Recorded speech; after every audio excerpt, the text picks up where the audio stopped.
Hi, I'm Eric Jacobs. Normally you don't see me on this side of the camera, but I wanted to make this quick little video just to give you some tips on how to make your videos look better for our online church services. Number one, set up your phone with a tripod or some kind of stand so that it shoots directly on you.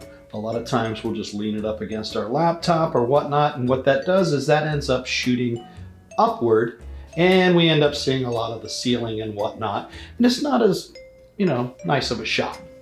So if you can get a stand from Amazon, it's like $20, or you can do like me and you just make one out of some cardboard and some hot glue. It's not hard to do. Just anything you can do, set it up on some books so that it shoots straight at you.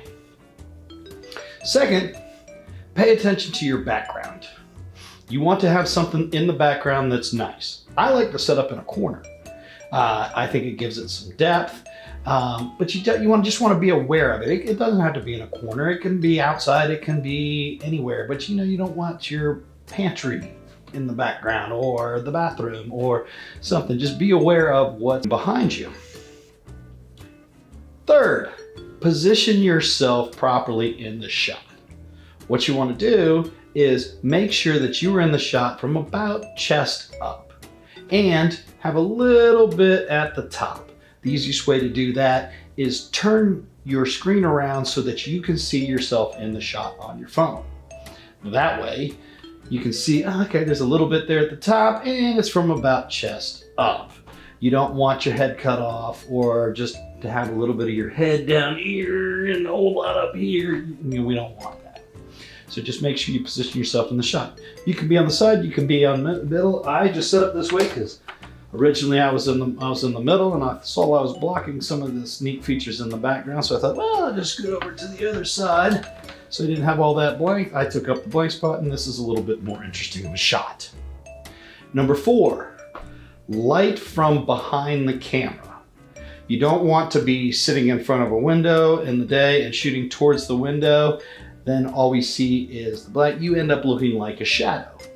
And also if you're shooting inside, be aware of the light that's in there. Like I can turn this lamp on that's behind me, and when I turn off the light that's behind the camera, you see now my face is kind of dark, and I've got this big white blob in the background here. So we just want to make sure that we have it lit properly, and if you have it to where you can see yourself in the shot with your screen flipped around, you can tell that very easily. Let's switch it back.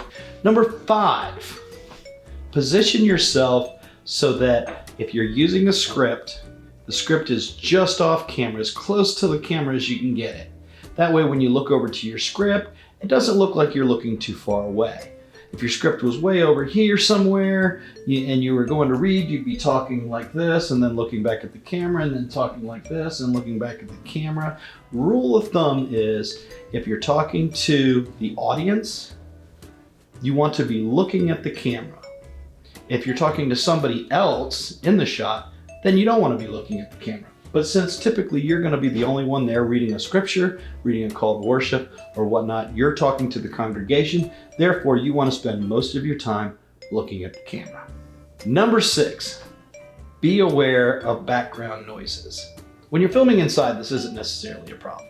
It could be. You want to be aware of it. Because if somebody's got the TV on, there's this inherent contradiction. It's going to sound like this while the video's going, and you're going to have all this background noise. Or if, say, you have a fan going on, or the oven's on, the microwave oven's on, and it's making noise. You want to be aware of that. We can do some things to cut that out, but be aware of the background noises.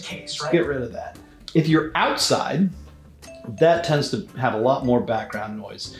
And there's some things you can do, like don't set up next to a busy street, or anywhere else, hockey game, anywhere else there's going to be a lot of background noise. Okay, last but not least, number 7. This is when you start and finish your video. Very important. When you start a video, you want to turn on your video, pause for 3 seconds, and then start talking.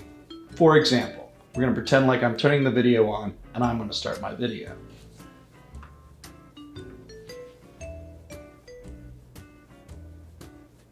Hi, welcome everybody to my video. What that does is that gives us enough time to make a nice smooth transition from the previous clip. So we want to do the same thing on the way out. We want to stop our video, count to 3 before we turn off. And it would look something like this.